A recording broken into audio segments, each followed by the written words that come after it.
చర్చ చేసే ధైర్యం లేదు. ఇది బిల్లు సానుకూలమైనటువంటి బిల్లు. మీరు ఆ బిల్లులో మాట్లాడుతున్నప్పుడు ఏవైనా మాట్లాడవచ్చు, తప్పులేదు. ఆ బిల్లులో పాల్గొని మీరు చెప్పాల్సుకున్నటువంటి అంశాలు అన్ని రకాలుగా చెప్పవచ్చు. అది కూడా ధైర్యం లేదు వాళ్ళకు. కాబట్టే ఈరోజు పార్లమెంటుని అడ్డుకుంటున్నారు.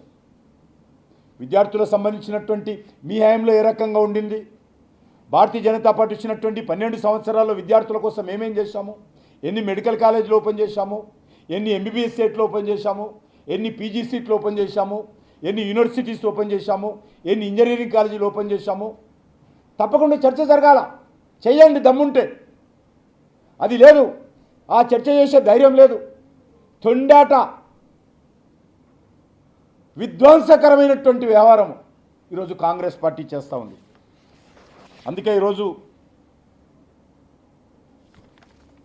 నేను ప్రజలను కోరుతా ఉన్నాను, ఈ రకమైనటువంటి దుర్మార్గంగా వేధిస్తున్నటువంటి కాంగ్రెస్ పార్టీ వ్యవహారం ఏదైతున్నదో దీన్ని తిప్పి కొట్టాల్సిందిగా నేను ప్రజలను కోరుతా ఉన్నాను. ఎవరికి రావద్దు క్రెడిట్, అది విద్యార్థులకు రావద్దు, ఆ సోనం గారికి రావద్దు, ఒక రాహుల్ గాంధీకే రావాలి. రాహుల్ గాంధీ దేశాన్ని ప్రధానిగా ఉండేటువంటి అవకాశం ఉంది, ఇంకెవరు ఉండకూడదు.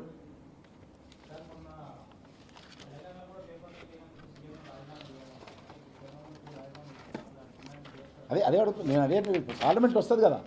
ఇప్పుడు తెలంగాణలో కూడా కేసీఆర్ ఉన్నప్పుడు పబ్లిక్ సర్వీస్ కమిషన్ పేపర్లు, ఇంటర్మీడియట్ పేపర్లు, ఇంటర్మీడియట్ విద్యార్థుల ఆత్మహత్యలు, కేటీఆర్ మొన్న మాట్లాడతాడు ధర్నా చౌక్ వచ్చి, ఆయన మాట్లాడుతున్నాడు పేపర్ లీక్ విషయంలో. ఏ ధర్నా చౌక్ అయితే ధర్నాలు చేయకుండా బీఆర్ఎస్ ప్రభుత్వము కేసీఆర్ నిషేధం విధించాడు అక్కడ. ఆయన ఈరోజు ప్రజాస్వామ్యం గురించి, ఉద్యమాల గురించి మాట్లాడతాడు. ఈరోజు రేవంత్ రెడ్డి, నువ్వు విద్యాశాఖ మంత్రివి, నువ్వు ముందు రాజీనామా చేస్తావని అడుగుతా ఉన్నాను.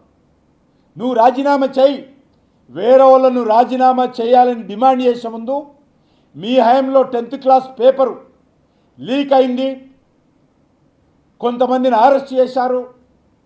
మరి నువ్వు రాజీనామా చేయకుండా ఎదుటి వాళ్ళ మీద రాళ్ళు వేయడము ఎంతవరకు సమంజసమని అడుగుతా ఉన్నారు. ప్రియాంక గాంధీ స్వయంగా చెప్పింది, ఇది దేశమంతా జరుగుతుంది, ఈ పేపరు లీక్ అయ్యేది మామూలే, మా రాజస్థాన్లో కూడా మా అశోక్ గెహ్లాట్ ప్రభుత్వంలో అయింది, దాన్ని పెద్ద సీరియస్ తీసుకోవద్దు, ఇది మామూలు విషయమని అప్పుడు మాట్లాడింది.